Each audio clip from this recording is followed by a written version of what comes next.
Hey guys, tonight we are going to get our hands a little bit dirty, or maybe just a little bit woolly. We're traveling to the vast red rock landscape of the American Southwest, a place where the wind tells stories, and the silence is so heavy you can almost hear it. Specifically, we're heading to the Navajo Nation, the Beak, to learn a skill that is as much about patience as it is about art. Now, a quick heads up, if you're the kind of person who gets impatient waiting for a microwave to finish, you probably wouldn't survive the first day here. Weaving a Navajo rug isn't a hobby, it's a life-long marathon that takes place one single thread at a time, and if you try to rush the desert has a way of humbling you.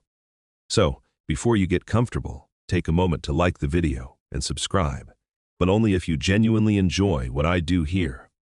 Also, I love hearing from you while the rest of the world is quiet. Drop a comment and tell me which city you're in and what time it is right now.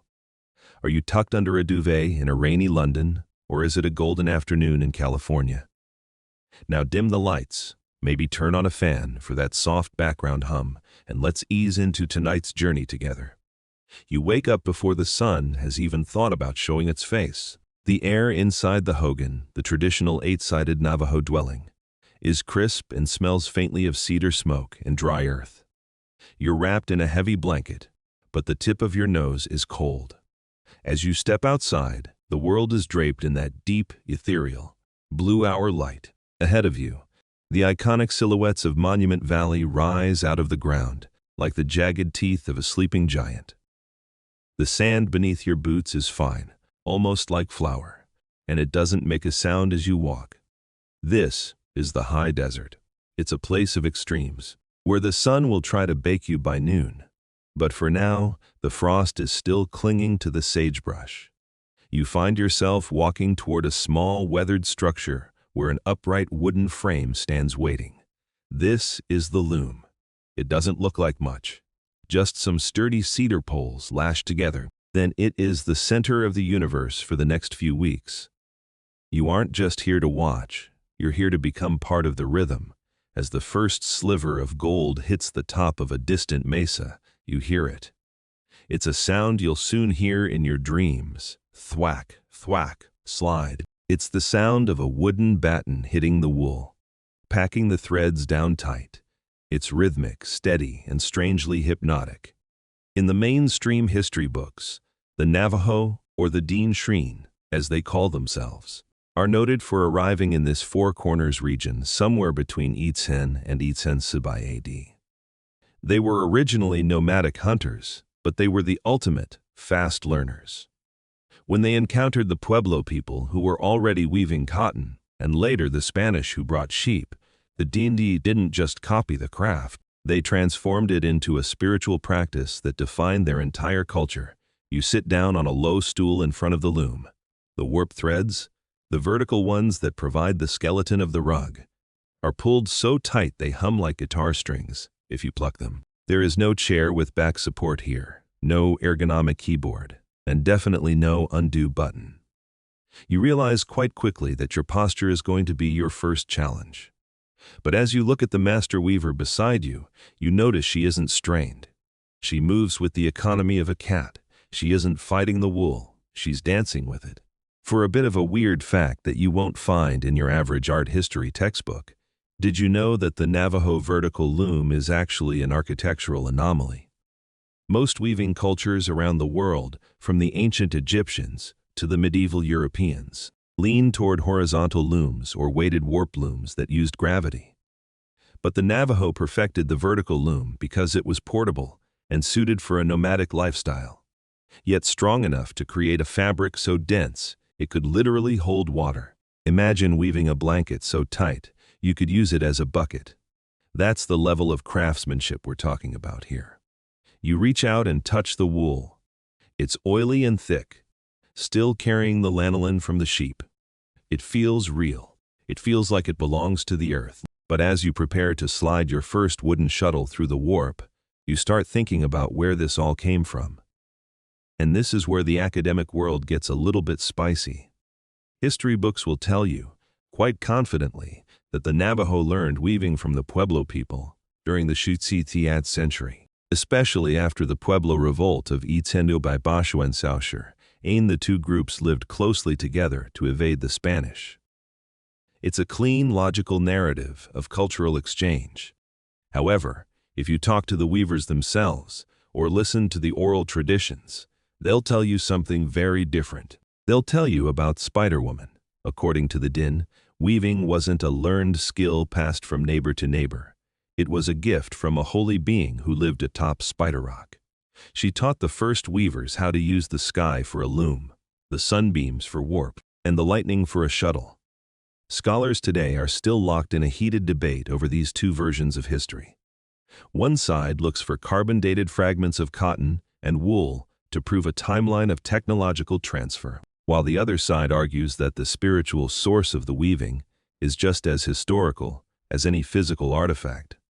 They argue that the intent and the rhythm of Navajo weaving are so fundamentally different from Pueblo weaving that it couldn't have been a simple copy-paste job. As you sit there, feeling the tension of the strings under your fingers, the academic arguments start to feel very far away. Whether it was a cultural exchange or a divine gift, the result is right here in your hands.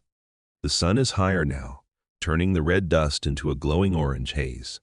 You take a breath, smelling the sage and the wool, and you realize that your heart rate has slowed down to match the pace of the loom. You aren't in a hurry anymore. You can't be. To weave a single inch of this rug might take you all day, and that's okay. The desert isn't going anywhere, and neither is the story you're about to tell with these threads. You look at the blank space of the loom, a canvas of vertical lines waiting for color. You haven't even picked up the wool yet, but you can already feel the pull of the rhythm. Thwack, thwack, slide. It's the heartbeat of the hogan. You reach for a bundle of creamy hand-spun yarn, and as you do, you realize that tonight isn't just about learning a craft. It's about losing yourself in a tradition that refuses to be rushed. The light is pouring into the workspace now, dancing off the dust motes that float in the air like tiny stars. You're ready. You've left the modern world behind, with its pings and notifications and its obsession with now. Here, there is only the wool, the wood, and the long, slow stretch of time. You tuck the yarn into the warp, your fingers finding the gap, and for the first time, you feel the connection. This is section E of your new life in the red dirt, and the first thread is finally in place. You're staring at that first bit of yarn you tucked into the loom, and you realize something. This stuff is heavy. Not just in weight, but in character. It doesn't feel like the soft, sanitized wool you'd find in a high-end knitting shop in the city. It's a bit rough, a little bit sticky with lanolin, and if you lean in close, it still smells faintly of the desert rain and, well, sheep. You realize that to understand the rug, you have to understand the animal it came from. So, you leave the stool for a moment. Stretch those legs that are already complaining about the low seating and head out toward the corral. The sun is a bit higher now, and the silence of the morning is being broken by a chorus of indignant bleats. You walk past a patch of prickly pear cactus and find yourself face to face with the Navajo churro. Now, if you're picturing a fluffy, round, white marshmallow on four legs, you're in for a shock. These sheep look like they've spent the last few centuries at a desert survival camp. They are lean, they have long, shaggy coats that almost touch the ground, and they have faces that say, "I've seen things you wouldn't believe." Here is the mainstream history for your mental library. These sheep weren't always here. They are the descendants of the churra sheep brought over by the Spanish explorers, specifically Francisco V. Suárez de Coronado, back in Itzendo by Saucher. Originally, they were just walking rations, portable snacks for the Spanish army. But the Navajo saw something else in them. They saw a hardy partner that could survive on the sparse vegetation of the high plateau. By the Itzendo mills, the Navajo had become master herders, and these sheep became the literal life way of the people. You lean against the weathered wooden fence of the corral, watching a particularly large ram stare you down. And this is where things get a bit fantasy novel. You notice that this ram doesn't just have two horns. He has four, two curl up like a traditional ram, and two curl down toward his jaw. It makes him look less like livestock and more like a mythical guardian of the canyon. This is a weird, slightly eccentric fact about the Navajo churro. They are polycerate, meaning they can grow multiple sets of horns. Some have been known to have 6. It's a genetic quirk that survived because the Navajo prize these unique looks, often seeing the multi-horned sheep as having a special connection to the spirit world. You watch as a young man from the family enters the corral with a set of shears. He isn't using electric clippers that buzz and vibrate. He's doing it the old-fashioned way. The sheep doesn't seem to mind as much as you'd expect. It's probably glad to get rid of that heavy coat before the noon sun hits. As the fleece falls away in one large, oily piece, you see the double coat that makes this wool so special. There's a long, coarse outer hair that sheds rain and dirt, and a soft, fine undercoat that provides the insulation. For a weaver, this is the Holy Grail. The long fibers are what give Navajo rugs their legendary durability. You could probably drag one of these rugs behind a horse across the desert, and it would still look decent enough for a dinner party. But as you stand there in the dust, watching the shearing, you should know that there is a quiet, intense academic controversy surrounding these animals. For decades, biologists and historians have been arguing about the purity of the Navajo churro. See, in the late Shujio Th and early Arshi Th centuries, the U.S. government decided that the churro was inferior because it didn't produce as much meat or as much grease as European breeds, like the Merino. They forced the Navajo to crossbreed them, or, in some horrific periods of stock reduction, simply slaughtered them by the thousands. Scholars today are still debating whether the modern Navajo churro is truly a direct descendant of those 17th century Spanish flocks, or if they are a reconstructed breed that has been heavily influenced by Arshi Th genetics. Some experts claim the original churro was almost extinct by the Itzenjubaitsishimaus, and what we see now is a heroic biological rescue project. Others argue that the Navajo secretively kept true flocks hidden in remote canyons, preserving a genetic line that is as ancient as the rocks themselves. It's a debate over biological authenticity. But looking at that 4-horned ram, you get the feeling he doesn't care much for DNA sequencing. He's here, he's tough, and his wool is about to become art. The young man tosses a bundle of the raw fleece toward you. "Your turn," he seems to say with a tilt of his head. You catch it, and immediately, your hands feel like you've dipped them in a bucket of heavy-duty moisturizer. That's the lanolin, the natural sheep oil. It's thick, it's yellow, and it's why your hands are going to be incredibly soft for the next 3 days, even if they smell like a wet barn. You take the wool back toward the hogan. It's messy, it's full of vegetable matter, which is a polite way of saying it's full of twigs, burrs, and bits of dried grass the sheep picked up on its travels. Before you can even think about the loom, you have to skirt and card this mess. You sit down on the ground, spreading the fleece out. This is the unglamorous part of the history books. We love to talk about the beautiful patterns and the spiritual meanings, but we rarely talk about the hours spent picking goat heads and dried mud out of raw wool. You start picking through the fibers, your fingers moving slowly. It's tedious. It's a bit gross, if we're being honest. But as you work, you notice the colors. This sheep wasn't just white. The fleece has shades of cream, smoky gray, charcoal, and a rich, deep brown that almost looks like polished mahogany. These are the natural colors of the Navajo palette. Long before they had access to commercial dyes, the weavers used the sheep themselves to paint their pictures. If you wanted a gray rug, you didn't dye the wool. You spent years breeding a flock that grew gray wool.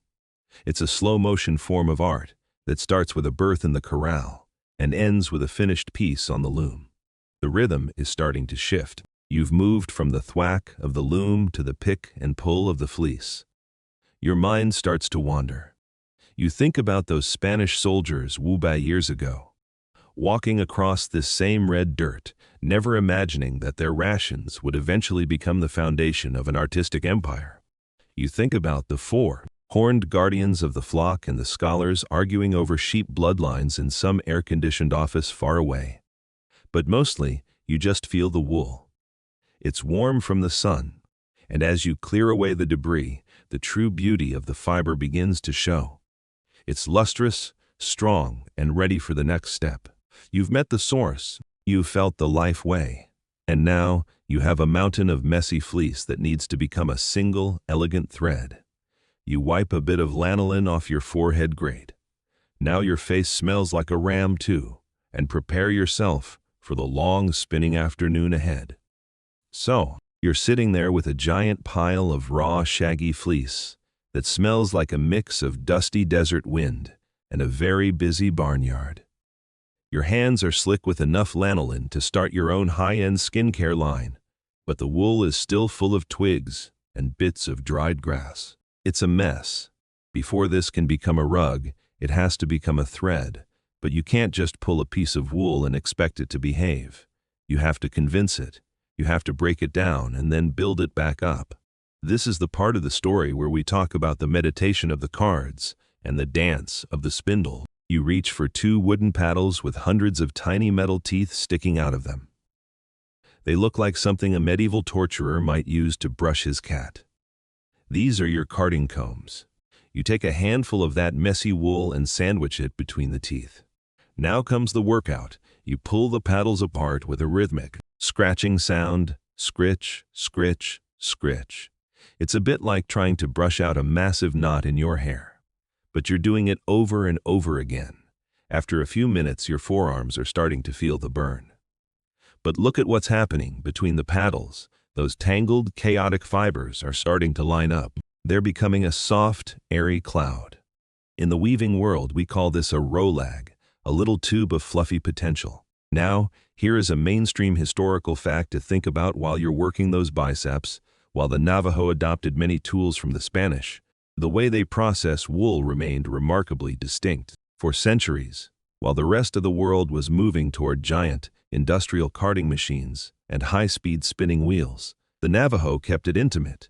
They realized that by hand carding and hand spinning, they could maintain a level of control over the tension and twist of the yarn that a machine simply couldn't replicate. It's why a Navajo rug feels so alive. Every single inch of the yarn was personally evaluated by human fingers before it ever saw a loom.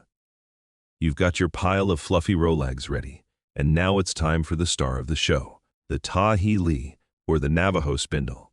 If you were expecting a giant, ornate sleeping beauty spinning wheel, you're going to be disappointed. The Navajo spindle is a masterpiece of minimalism. It's just a smooth wooden stick about 2 feet long with a wooden disc, called a whorl, near the bottom. That's it.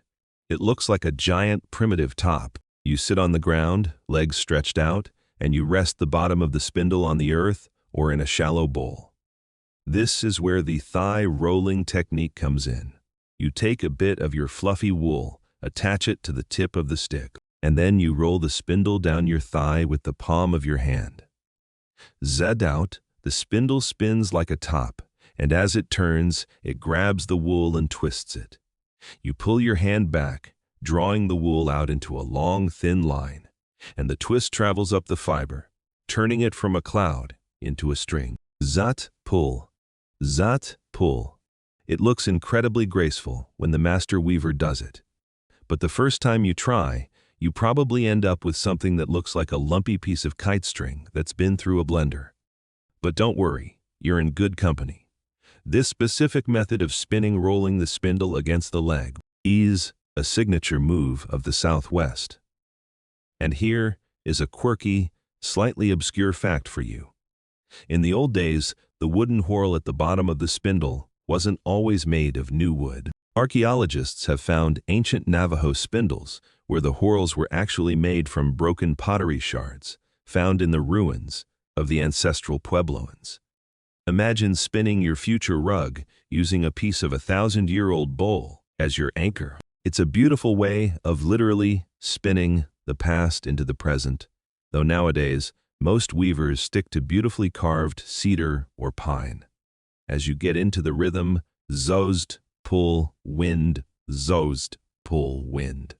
Something strange starts to happen to your brain. It's like a loading screen for your consciousness. The repetition is so consistent that your worrying brain just shuts off.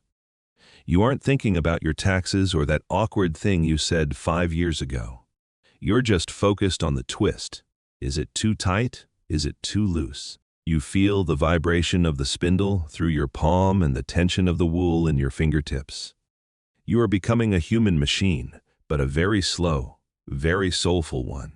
However, even in this peaceful moment under the juniper tree, there is a quiet academic controversy that has been spinning around for years. Scholars are still debating the exact evolution of the Navajo spindle. Some historians argue that the Navajo already had a version of the spindle for spinning wild fibers and dog hair long before the Spanish arrived with sheep, and they simply adapted it for wool. Others insist that the thigh roll spindle was a direct modification of European hand spindles brought over in the 8th century. The debate gets even hotter when you ask why the Navajo largely rejected the European spinning wheel for so long. Was it because the spindle was more portable for a nomadic lifestyle? Or was there a deeper, spiritual reason for staying connected to the earth through the hand spindle? Some researchers claim it was a deliberate choice of cultural resistance, a way of saying, your wheels are fast, but our sticks are ours. You realize your thread is getting longer, you've spun a few yards now, and it's actually starting to look like real yarn. It's a creamy, natural white with little flecks of gray here and there. It's not perfect.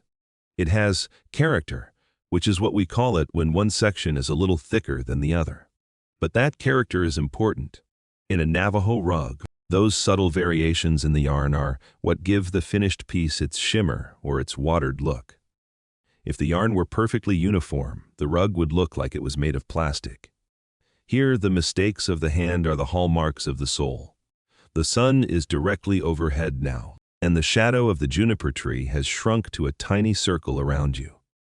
Your thigh is a little sore from the constant rolling, and your fingers are stained gray from the dust in the wool. But you look at the wooden spindle, now heavy with a thick bobbin of hand-spun yarn, and you feel a surge of genuine accomplishment.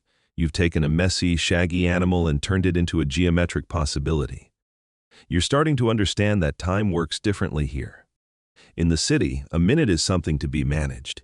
Here, a minute is just how long it takes to spin a few more inches of yarn. You aren't fighting the clock, you're filling it. You take a sip of water, wipe the dust from your brow, and prepare to start on the next row lag.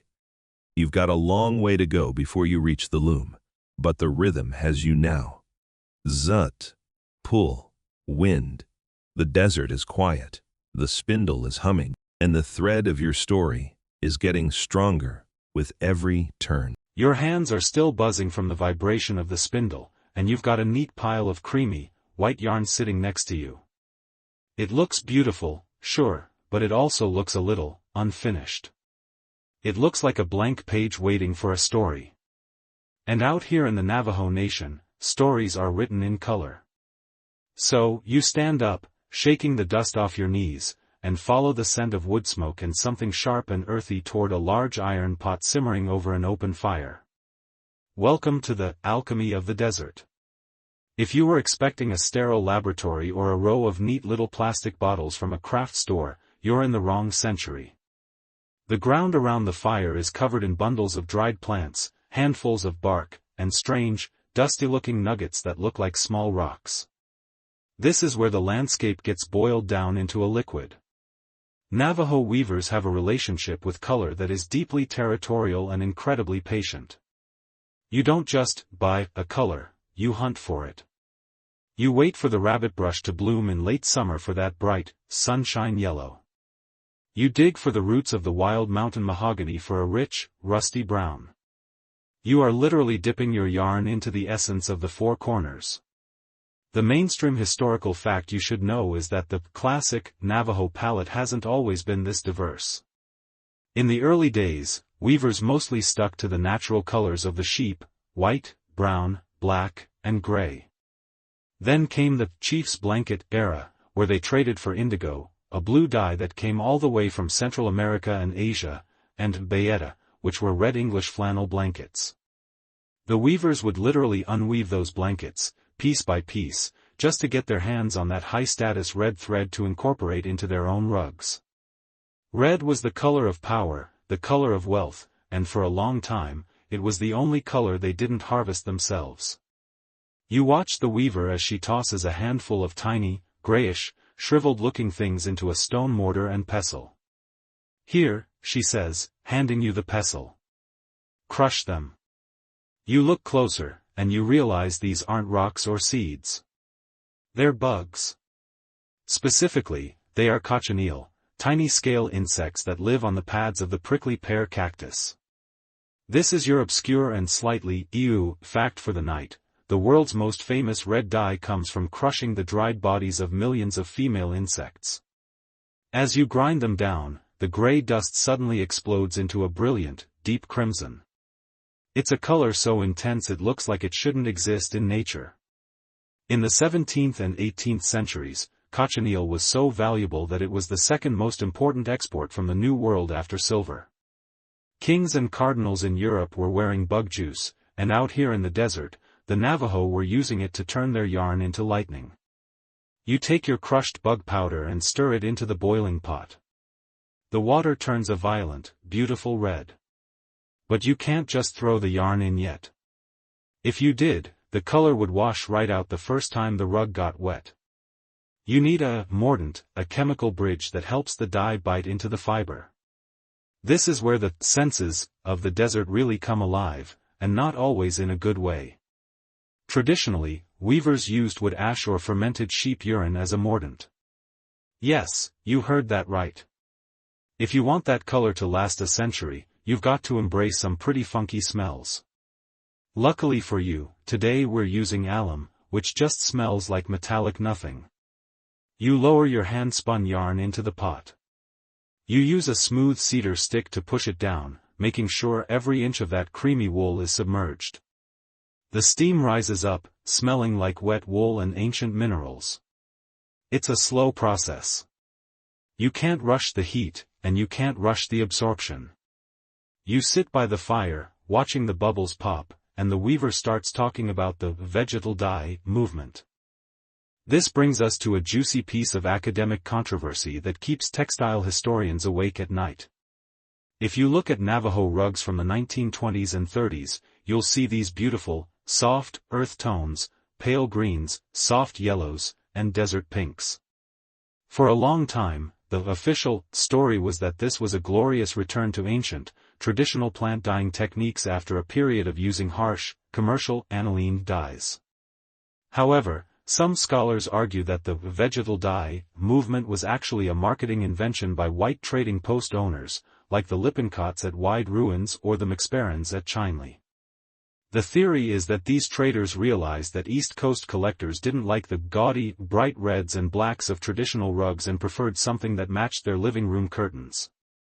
So, did the traders save the art form by encouraging plant dyes, or did they sanitize Navajo culture to fit the aesthetic of a New York apartment? Historians are still fighting over whether these rugs represent pure tradition or commercial compromise.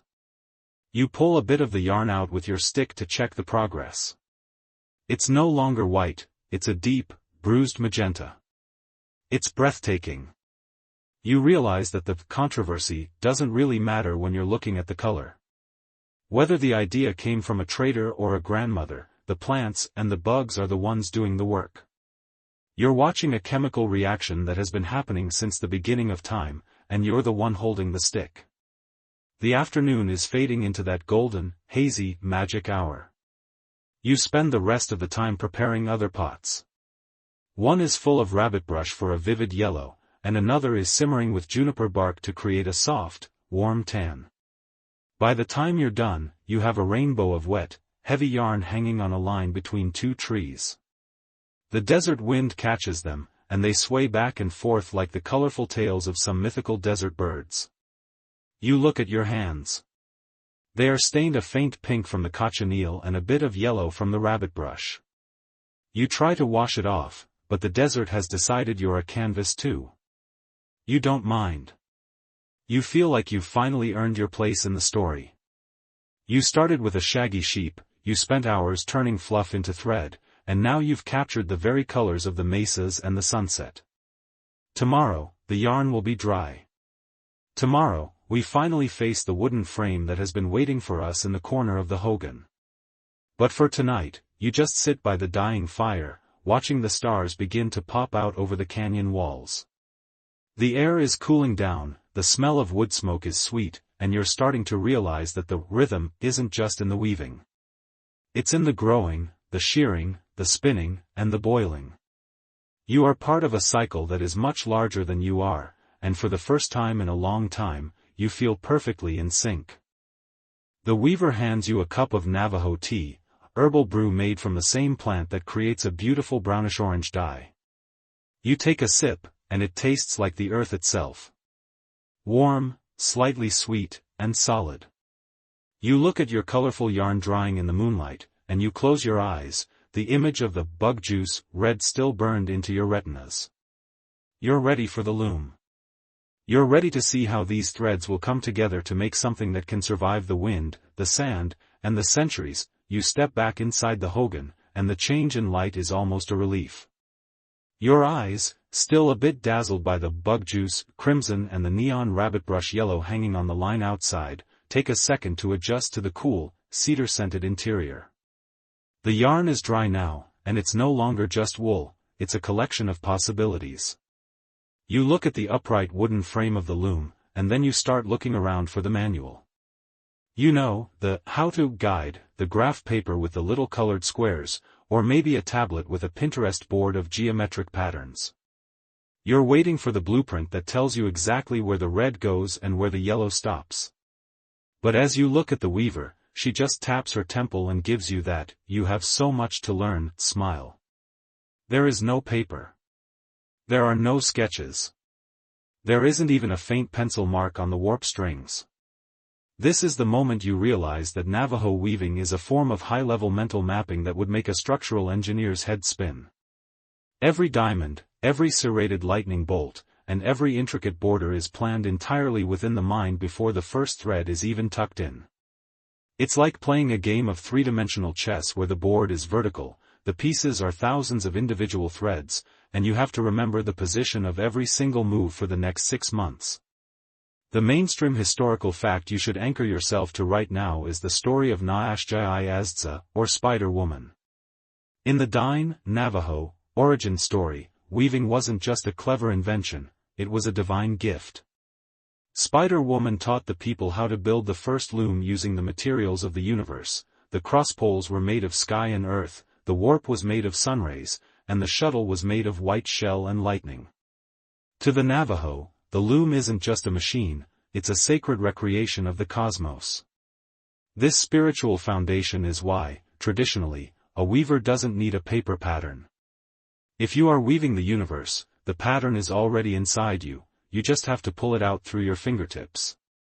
You sit down on your low stool, your knees already protesting, and pick up a small wooden shuttle of that vivid yellow yarn. You want to start, but you're paralyzed by the fear of making a mistake. What if I lose count, you whisper. The weaver doesn't look up from her own work, but she says, then the rug will tell you. It sounds poetic, but as you start to count the warp strings, 1, 2, 3, 4, shift, you realize she's being literal. This leads us to a weird, slightly mind-bending fact. Navajo weaving is essentially a binary system, a series of over and under movements that mirrors the ones and zeros of modern computer code. Long before the first digital computer was built, Navajo weavers were using these binary algorithms to create complex fractal patterns. Some mathematicians have actually spent their entire careers studying these rugs, realizing that these analog desert artists were calculating advanced geometric progressions in their heads while also keeping track of the laundry and the sheep. As you tentatively push your yellow yarn through the first few warp strings, you start thinking about the aesthetic of what you're doing. This brings us to a spicy piece of academic controversy that has been rattling the windows of art history departments for decades, the eye dazzler debate. If you look at Navajo rugs from the late 1800s, you'll see these wild, vibrating patterns with jagged diamonds and neon-bright colors. For a long time, Western scholars dismissed these as corrupted art. They argued that once the railroad arrived and brought cheap, synthetic-dyed yarns from Germantown, Pennsylvania, the Navajo weavers lost their way and started making gaudy rugs just to catch the eye of tourists. However, modern indigenous scholars are pushing back hard on this corruption narrative. They argue that the eye-dazzler style wasn't a sign of decline, but a radical explosion of artistic innovation. They believe the weavers were inspired by the shimmering heat waves of the desert and the jagged energy of lightning, and they used the new, bright colors as a way to push the limits of what a loom could do. The controversy is really about agency. Was the Navajo weaver a passive victim of commercial influence, or a bold revolutionary who used new tools to reinvent their tradition? Looking at the way your own yellow thread jumps against the neutral warp, you're inclined to side with the revolutionaries. It doesn't feel like a compromise, it feels like a celebration. You focus back on the count. You're using a shed rod, a smooth piece of wood that keeps the front and back warp strings separated, and a heddle, which is a series of string loops you pull to swap them. Pull the heddle, slide the yarn. Push the rod, slide the yarn. It's a rhythmic, physical dance that involves your whole upper body. Your shoulders are working, your fingers are nimble, and your brain is constantly ticking like a clock. You're building a small, yellow triangle at the base of the frame, and it's slow. Each row adds maybe the thickness of a fingernail. Now, for a very obscure fact that will make you look at your wooden tools a little differently, the weaving batten, the flat, sword-like piece of wood you use to beat the threads down, is almost never supposed to be made of new wood. The best battens, according to many traditional weavers, are made from wood that has worked before. I'm talking about old wagon axles, pieces of a sturdy cradleboard, or even bits of a weathered fence post that has survived decades of desert wind. There is a belief that the wood itself has to learn how to be patient and how to handle tension before it can be trusted with a rug. If you use wood that is too young and angry, it will snap the delicate warp threads. You look at the dark, polished oak batten in your hand. It's smooth as river stone and feels heavy with the wisdom of whatever wagon it used to pull. You wonder if it misses the road, or if it prefers this quiet life in the hogan. The sun is directly overhead now, and a single shaft of light comes through the smoke hole in the roof, illuminating the dust motes like tiny, floating diamonds. The only sound is the rhythmic thwack-thwack of your batten hitting the wool. You're starting to see the base of your design. It's just a tiny, 3-inch yellow triangle, but it's your triangle. You're starting to understand that Spider-Woman didn't just teach the people how to cross strings, she taught them how to focus. In a world that is always pulling you in 1,000 different directions, the loom forces you to stay in one place. You can't think about the past or the future when you're counting 1, 2, 3, 4. You are locked in the absolute now. You look at the weaver next to you. Her hands are a blur of movement. She isn't counting out loud. She isn't even looking that closely at the strings. She is feeling the count through the vibration of the batten. It's like a concert pianist who doesn't need to look at the keys because the music is already in their muscles.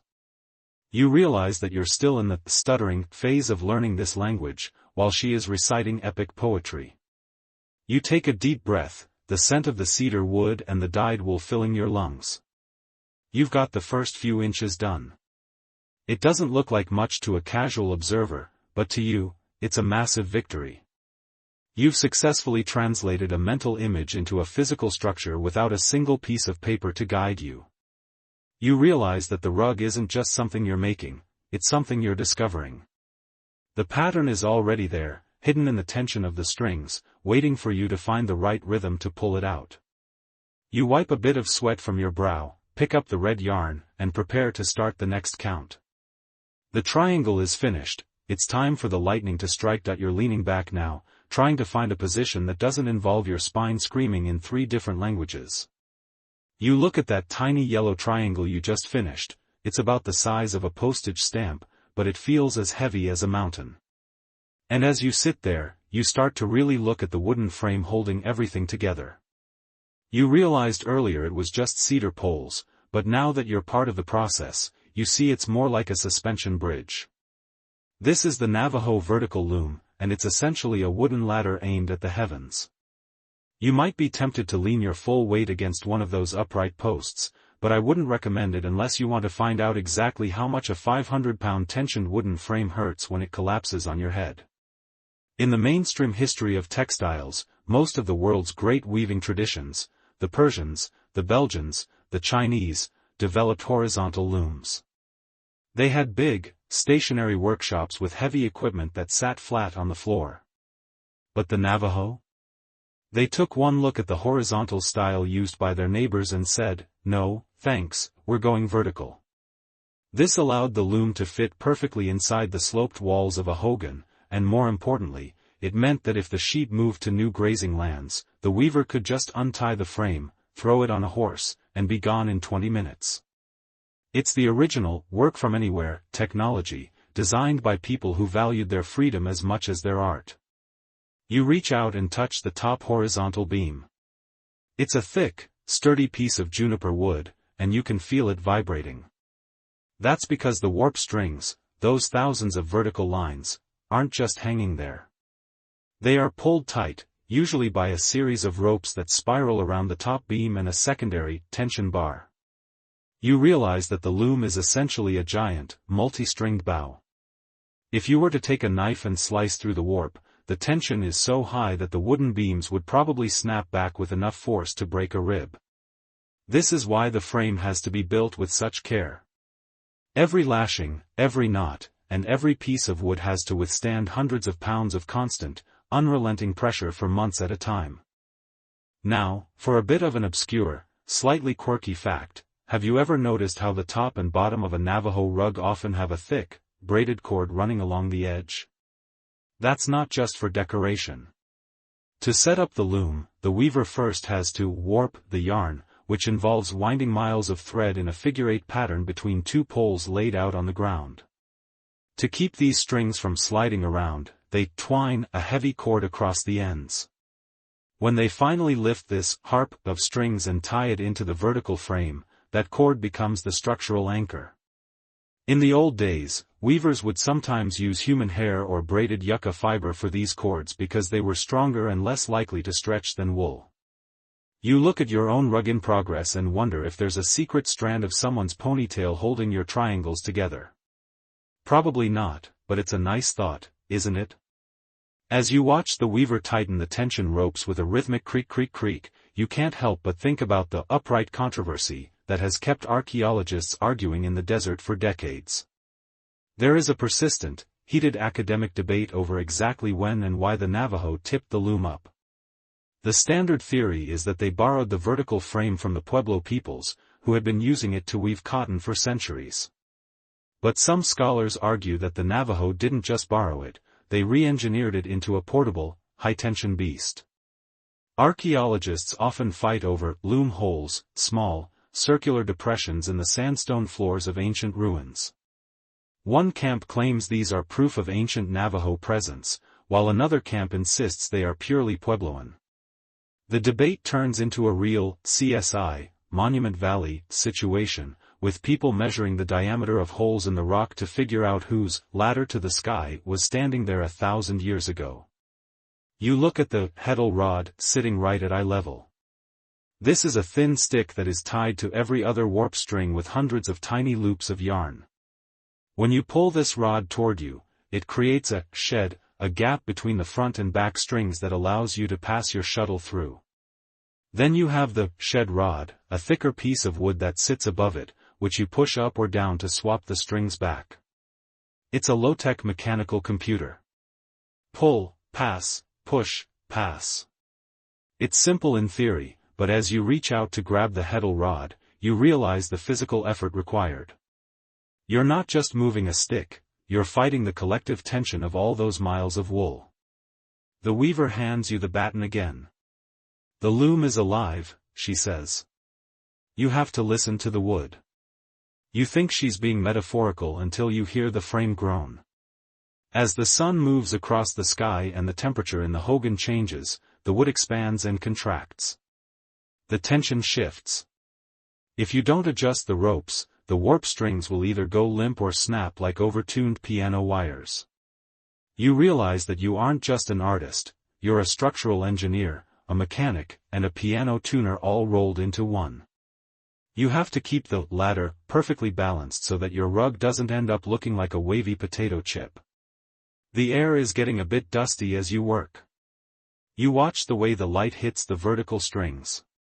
From this angle, they really do look like rays of sun captured in a wooden cage. You pull the heddle rod toward you, and the clack of the wood against the frame is sharp and satisfying. You slide the red yarn through the gap, feeling the resistance of the wool. You're starting to find the middle ground of the tension, not too tight that the yarn breaks, not too loose that the pattern sags. It's a delicate, ongoing negotiation with gravity and physics. You think about the people who built these looms in the middle of a migration, setting them up under the shade of a cottonwood tree or inside a temporary summer shelter. They didn't need a hardware store.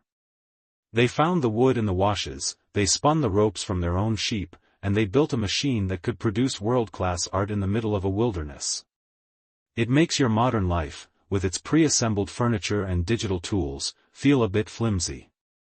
Here, if your tool breaks, you don't call customer service, you go find a better piece of juniper. You take the batten and beat the red thread down into place. Thump. Thump. The sound echoes in the small space of the hogan. The yellow triangle now has a red border starting to creep up its sides. You're building the sky on top of the mountain, one row at a time. The loom holds it all together, a sturdy, groaning witness to your patience. You realize that the ladder to the sky isn't just a metaphor for the vertical shape, it's about the fact that every row you weave takes you a little bit further away from the ground and a little bit closer to something bigger than yourself.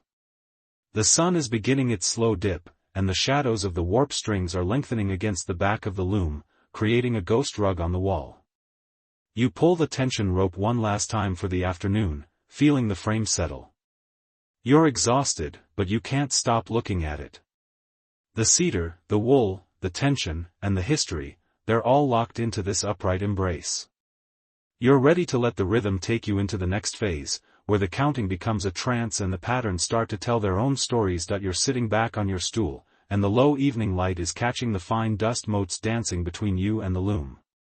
You've got the yellow base and the red border started, but now you're staring at the white space above it, and your brain feels like it's trying to download a massive file on a very slow connection. This is the moment where most people would reach for a ruler, a piece of graph paper, or at least a pencil to mark the strings. But as you've learned, there are no training wheels in a hogan. You're about to engage in a bit of geometric logic, that is essentially doing high-level calculus with nothing but your fingers and a few fuzzy pieces of wool. Think about a diamond. To you and me, it's a simple shape. But on a loom, a diamond is a series of escalating steps. Every time you move your yarn across the warp, you have to decide, do I go one thread further to the left, or two? If you go one thread over, your diamond will be tall and skinny. If you go two, it'll be wide and squat.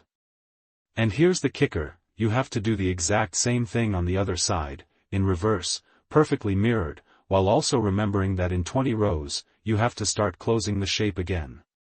If you miscount by even a single warp thread at the bottom, your diamond won't meet at the top. It'll be a broken diamond, a geometric tragedy in wool. In the mainstream history of Navajo weaving, this mental precision is what allowed for the development of the classic regional styles we see today. If you look at a ganado rug, famous for its deep, ganado red, and intricate borders, or a two gray hills rug, known for its mind-bogglingly fine natural grays and blacks, you aren't just looking at a carpet. You're looking at a completed logic puzzle. Historically, these designs became standardized in the late 19th century as trading posts began to demand specific looks, but the underlying math remained the same. The weavers had to internalize the symmetry of an entire 6-foot rug before they even threw the first shuttle. It's like a musician playing a 20-minute symphony from memory, but the notes are made of sheep hair. You reach for a bit of gray yarn, intending to start a serrated edge, a lightning pattern. Your fingers are starting to feel the rhythm of the count. Over 2, under 2, step up. Over 2, under 2, step up. It feels good when it works, but man, it is exhausting for the eyes. This brings us to a fascinating point of academic controversy that keeps anthropologists and mathematicians arguing in their ivory towers. There is a heated debate over whether Navajo weaving should be classified as fine art or applied mathematics. Some scholars argue that by calling it art, we are actually devaluing the incredible computational logic involved. They believe the weavers were essentially early computer scientists, using the loom as an analog processor to solve complex spatial algorithms. Others argue that calling it math strips away the soul and the spiritual intent of the work. They insist that the logic isn't cold and calculated, but intuitive and rhythmic. Academic historians are still debating this, often stuck between trying to fit the Dine culture into a Western STEM box or a fine arts box, when the reality is that for the weaver, the two are exactly the same thing. You can't have the beauty without the math, and the math is what makes the beauty possible. As you work, you notice something strange happening to your rug. You see a faint diagonal line cutting across the solid red section. At first, you panic. You think you've made a mistake, that the tension has slipped and caused a permanent wrinkle in the fabric. You try to smooth it out with your fingers, but it won't move. But then the weaver looks over and nods. "Ah," she says, "a lazy line." This is your obscure and incredibly cool fact for the night. The lazy line, or by Binii in Navajo, is the ultimate fingerprint of a hand-woven rug. Because the Navajo loom is vertical and often quite wide, a weaver might not want to reach all the way from one side to the other for every single row. It's physically tiring to stretch your arms like that for 8 hours. So, they weave in sections. They'll work a diagonal area on the left, then move their stool and work a diagonal area on the right. Where those two sections meet, a tiny, subtle diagonal seam is formed. To an untrained eye, it looks like a mistake. To a collector or a historian, it is the mark of the master. It proves the rug was made on a traditional upright loom by a human being who had to move their body to get the job done. It's a structural record of a person's reach. You pull the heddle rod again, and the clack of the wood sounds a bit louder in the evening stillness. You're starting to see the lightning take shape. It's jagged, sharp, and perfectly aligned with the red border. You feel a strange sense of power. You aren't just making a rug, you're ordering the world. There's a specific kind of satisfaction in seeing chaos turned into geometry.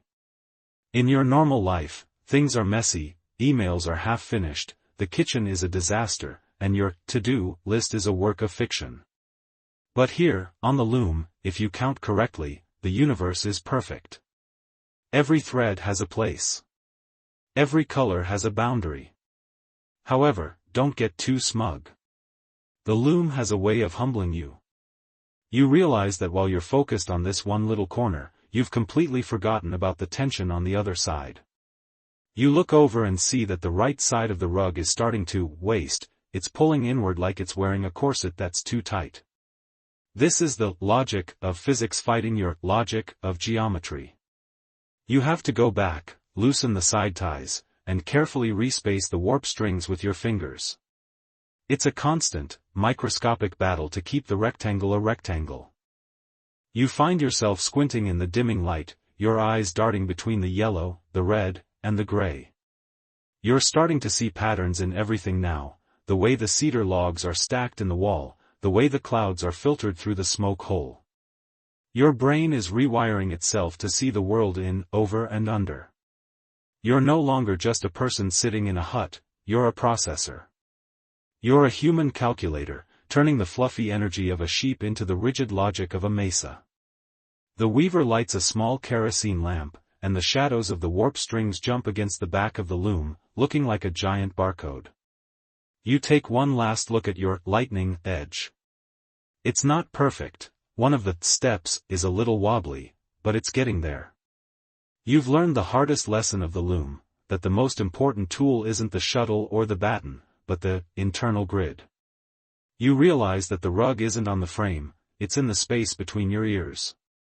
You put down your shuttle, feeling the familiar ache in your fingers. Your brain is tired in a way that sleep won't immediately fix, a kind of geometric exhaustion that makes you want to stare at a blank wall for an hour.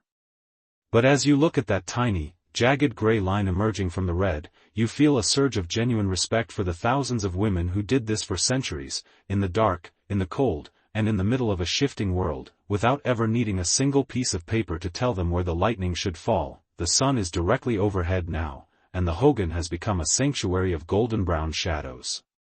It's that heavy, mid-afternoon hour where the rest of the world seems to have pressed the pause button. Outside, even the cicadas sound like they're buzzing at half speed, and the four-horned rams in the corral have given up on being majestic and are currently just fuzzy piles of nap time. You, however, are still sitting on that low stool. Your back is a little stiff, your eyes are a bit weary from the geometric gymnastics of the morning, and you've reached that dangerous 2 p.m. slump where your brain starts suggesting that maybe a nap in the dirt wouldn't be so bad. But then, you pick up the baton again. Thwack. Slide. Thwack. You realize that the intense, brain-melting counting of the diamonds is over for a moment. You've reached a solid block of color, a vast, gray mesa, in your design where you don't have to think about lightning bolts or serrated edges. You just have to weave. This is where the work stops being an intellectual puzzle and starts becoming a heartbeat. You push the shuttle through, you swap the heddle, you beat the yarn down. Thwack. Again. Thwack. In the mainstream history of the Southwest, this specific rhythm is what built the Navajo economy for over a century.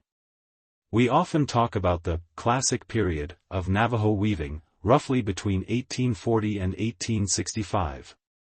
Back then, the weavers weren't making rugs for the floor, they were making high-performance outerwear. These were the legendary, wearing blankets, serapes and mantas that were so tightly woven and so beautifully rhythmic that they became the ultimate status symbol across the continent. A single, chief's blanket, could cost the equivalent of a year's salary for a high-ranking army officer or 100 horses. Why? Because of the rhythm you're feeling right now.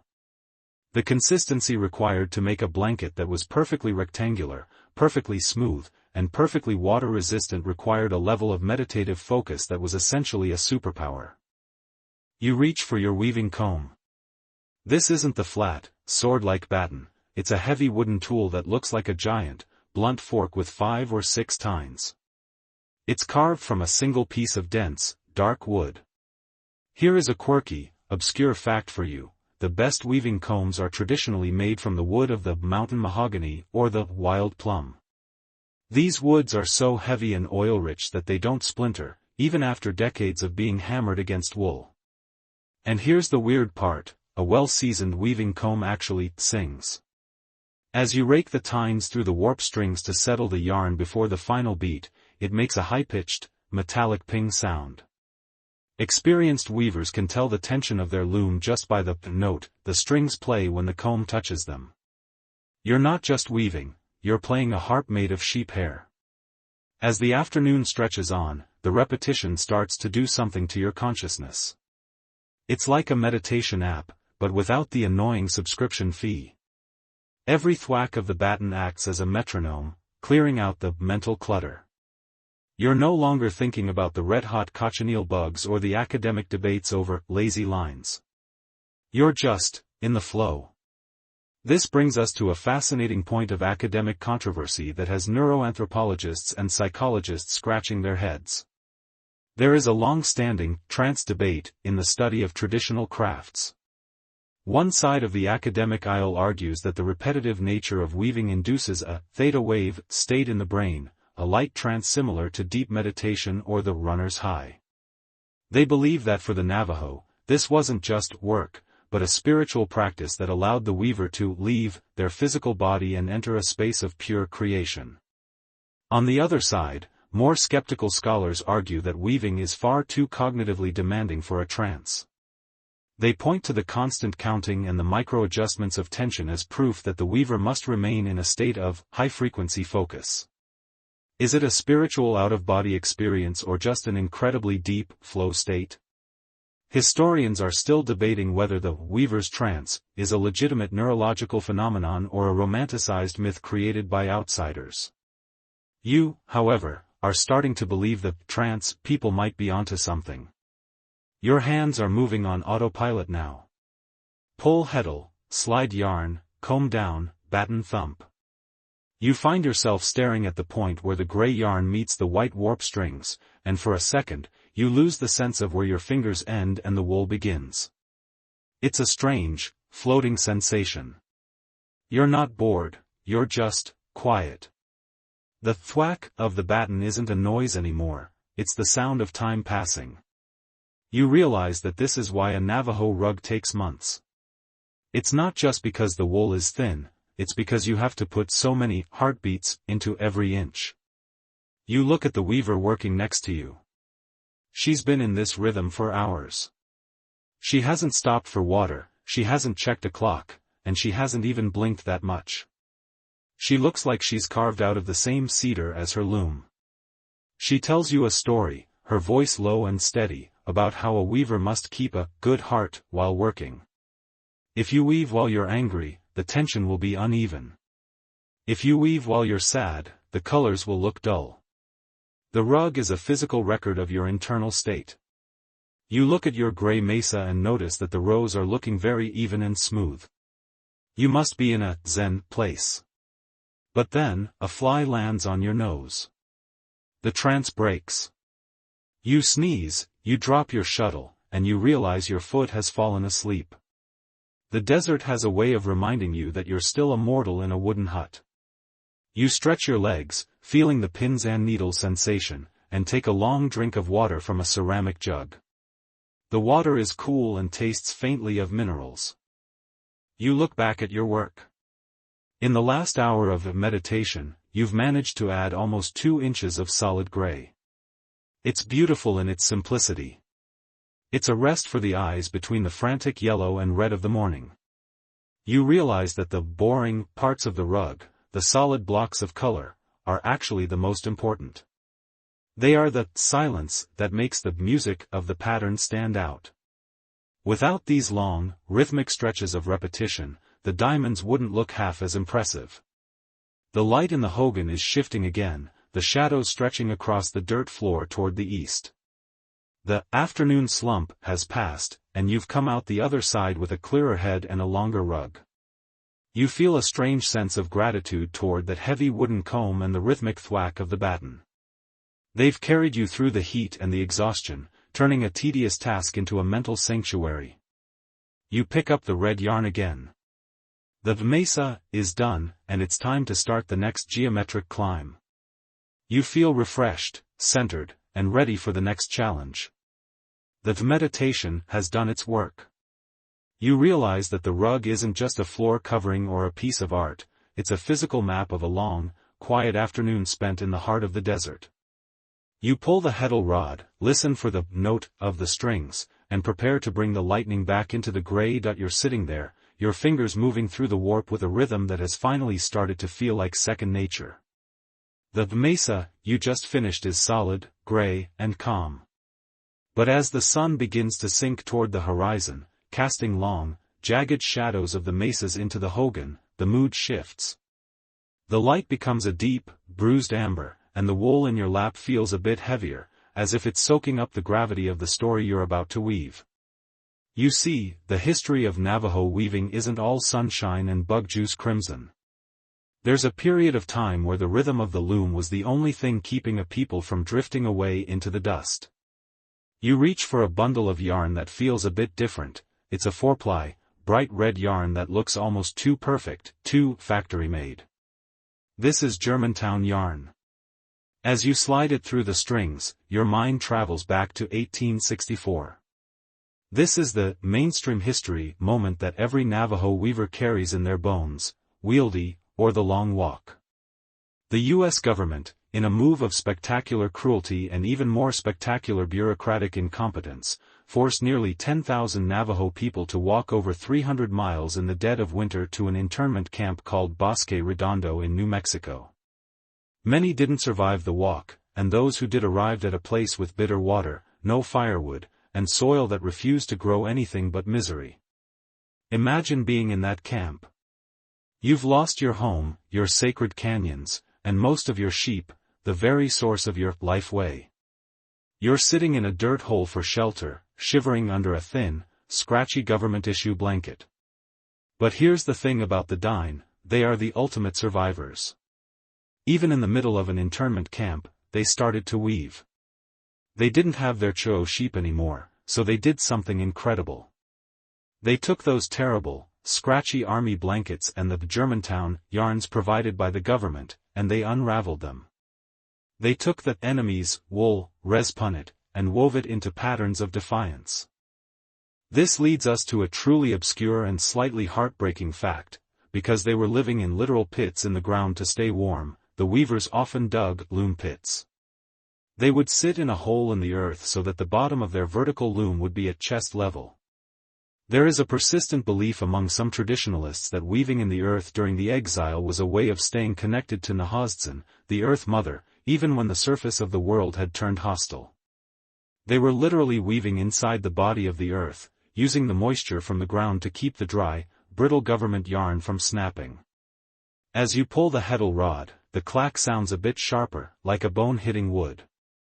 You're working with that bright, synthetic red now, and the contrast against the natural gray mesa is striking. It's an eye-dazzler moment. This brings us to a deep and heated academic controversy that still gets people riled up in the hallways of the Smithsonian. Historians are still locked in a fierce debate over the transition era, the moment when Navajo weaving shifted from blankets for ourselves to rugs for the world. One side of the debate argues that the transition was a tragic loss of cultural purity. They claim that white trading post owners like J. L. Hubbell basically colonized the Navajo imagination, forcing them to weave heavy, floor-oriented rugs with oriental borders to please wealthy tourists. They see the Bosque Redondo period as the beginning of the end of true Navajo art. But the other side, mostly comprised of Navajo scholars, argues that this is a patronizing view. They insist that the weavers were brilliant entrepreneurs who used the traders to survive. They claim that the shift to rugs wasn't a surrender to Western taste, but a strategic evolution that turned a traditional skill into a powerful economic weapon. Did the traders save Navajo weaving, or did they tame it? Academics are still arguing over whether the Bosque Redondo rugs are symbols of victimhood or masterpieces of economic warfare. You look at the bright red line you've just finished. It's bold, almost aggressive. It reminds you that the weavers in the camps weren't just making do. They were innovating. They saw the American flags flying over the fort, and they started weaving flag patterns into their rugs, sometimes with the stars all wrong or the stripes going the wrong way, as a subtle roast of their captors. You can almost feel the eye roll of a weaver from 1866 as she purposely wove a tiny mistake into the U.S. cavalry colors. It's a quiet, fuzzy form of revolution. The air in the hogan has grown cold, mirroring the stories of the long walk. You pull your shawl tighter around your shoulders. Your back hurts, your eyes are strained, and you're starting to realize that the rhythm of the loom can be a heavy thing to carry. It's not always a Zen meditation, sometimes it's a stubborn refusal to disappear. Every thwack of the baton is a person saying, I am still here. My patterns are still here. My story will not be unraveled.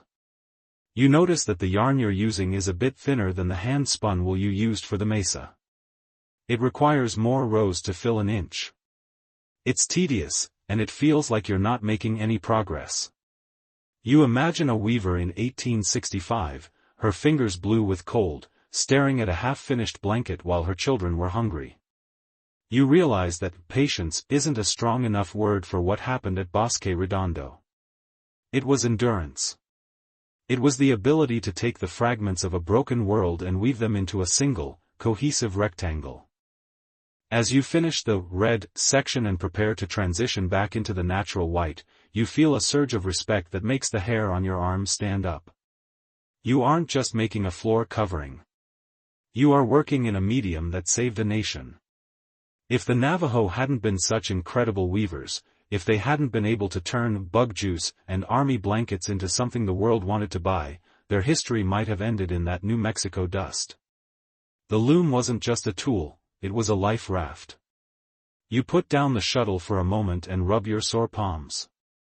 The kerosene lamp is flickering, casting a long, thin shadow of the loom against the wall. It looks like a doorway. You think about the flower of tears, the nickname some give to the beautiful patterns that emerged from the pain of exile. You realize that beauty doesn't always come from peace. Sometimes, the most vibrant colors and the sharpest designs are the ones born when everything else has been taken away. The rhythm starts up again. Pull, slide, thump. You're back to the hand-spun white now. It feels softer, more honest, than the Germantown red.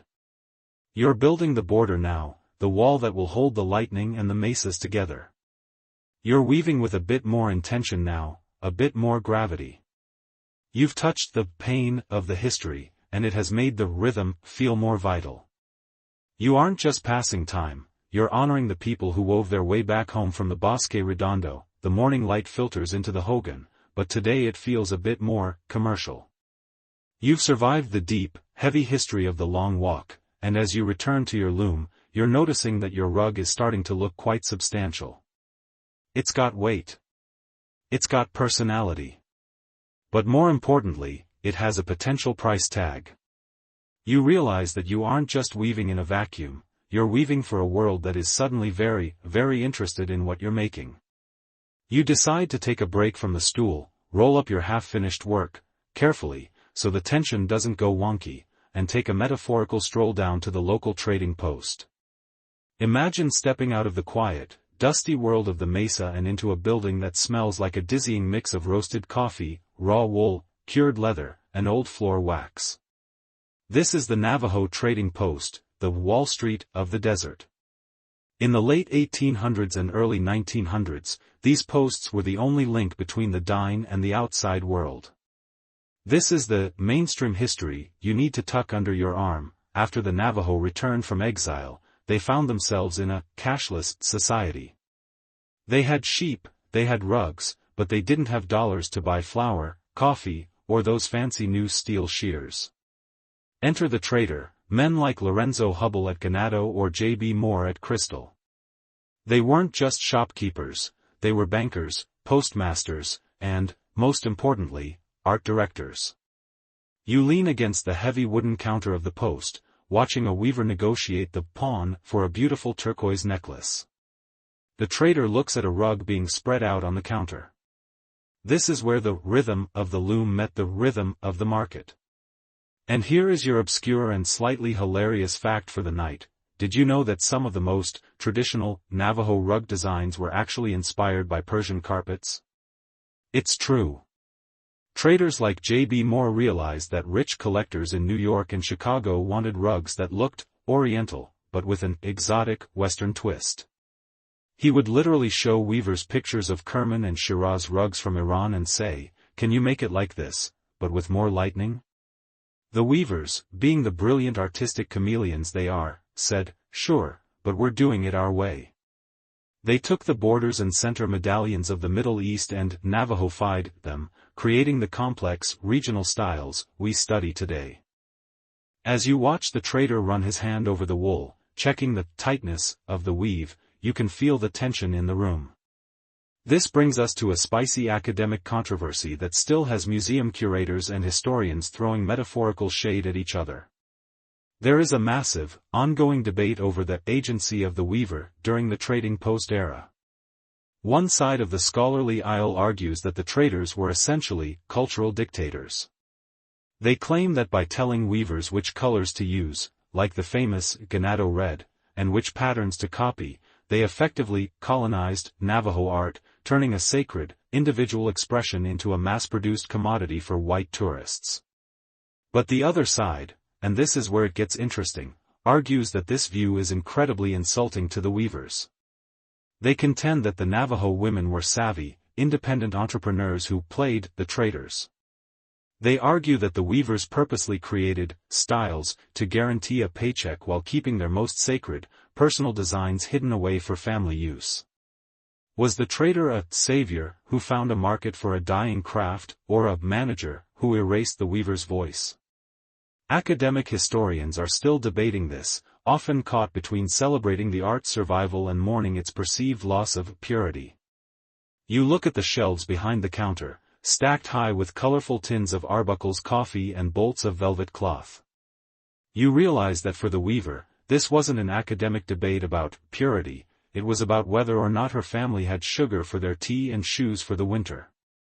The trading post was a place of high-stakes cultural translation. The trader had to translate the tastes of a Victorian parlor in Boston to a woman living in a Hogan, and the woman had to translate her ancient, Spider-Woman logic into something that would look good under a mahogany dining table. There's a quirky bit of trader lore that involves the red I mentioned. Lorenzo Hubbell was so obsessed with a specific shade of deep, rich crimson that he would reject rugs that were too orange or too pink. He even had famous paintings of his favorite rug designs hung on the walls of the trading post as guides for the weavers. You look at your own rug and realize that the bug juice red you worked so hard on would have made Hubbell a very happy man. You're part of a 150-year-old marketing campaign, and you didn't even know it. You notice the way the trader grades the rugs. He isn't just looking at the pattern, he's looking at the spin of the yarn. A rug that is fuzzy or loose gets a lower price. A rug that is tight as a drum and has a high thread count, or weft per inch, is the gold standard. This pressure from the traders actually pushed Navajo weaving to a level of technical perfection that it had never reached before. In the quest for a better price at the post, weavers began to spin their yarn thinner and thinner, sometimes reaching the point where the rug felt more like silk than sheep hair. You rub your sore, calloused fingers and realize that your rough, hand-spun yarn might not make the cut for the top-grade shelf just yet, but the rhythm of the work is the same. The atmosphere in the trading post is a strange mix of frontier grit and high art. You see a tourist from back east, wearing a dusty suit and a look of bewildered wonder, trying to decide between two rugs. He doesn't know about the lazy lines or the binary math of the Heddle rod. He just sees the West. You feel a little protective of the work. You want to tell him about the hours spent carding the wool and the smell of the dye pot. You want him to know that this isn't just a souvenir, it's a physical piece of someone's life. You pick up a small bag of Bluebird flour, the iconic brand that has been a staple in the Navajo Nation for over a century, and head back toward your Hogan. The walk back is quiet, the red dust of the trail puffing up around your boots. You think about the compromise of the trading post. Is your rug less Navajo because you're thinking about how it might look to an outsider? You look at the mesas, unchanging and indifferent to the tastes of a Boston parlor, and you realize that the rhythm is bigger than the market. The traders came and went. Most of the old posts are museums now, or quiet ruins, where the wind is the only customer. But the weavers are still there. They took the Persian borders, they took the Germantown reds, they took the catalog patterns, and they swallowed them whole. They made them dine. You realize that authenticity isn't about never changing, it's about having a core so strong that you can absorb everything the world throws at you and still come out looking like yourself. You step back into the cool shade of the Hogan and sit down at the loom. The vertical strings are waiting. You pick up the shuttle, and the rhythm starts again. Thwack, slide, thump. You're not weaving for the trader anymore. You're weaving to see if you can make that lightning edge even sharper than the last one. You've seen the commercial side of the history, and it has only made you respect the silent side even more. You're ready for section 11, where we talk about the most mysterious line in the whole rug, the one that isn't really there. You're back on the stool, and the kerosene lamp is casting a long, flickering shadow of the loom against the hexagonal logs of the Hogan walls. The rug is growing. You've conquered the red lightning and the gray mesa, and now you're reaching the final stages of the top border. It's a solid, dark frame that's supposed to tie the whole universe of your design together. But as you prepare to pull the shuttle across that final, enclosing boundary, your hand hesitates. You feel a strange prickle at the back of your neck.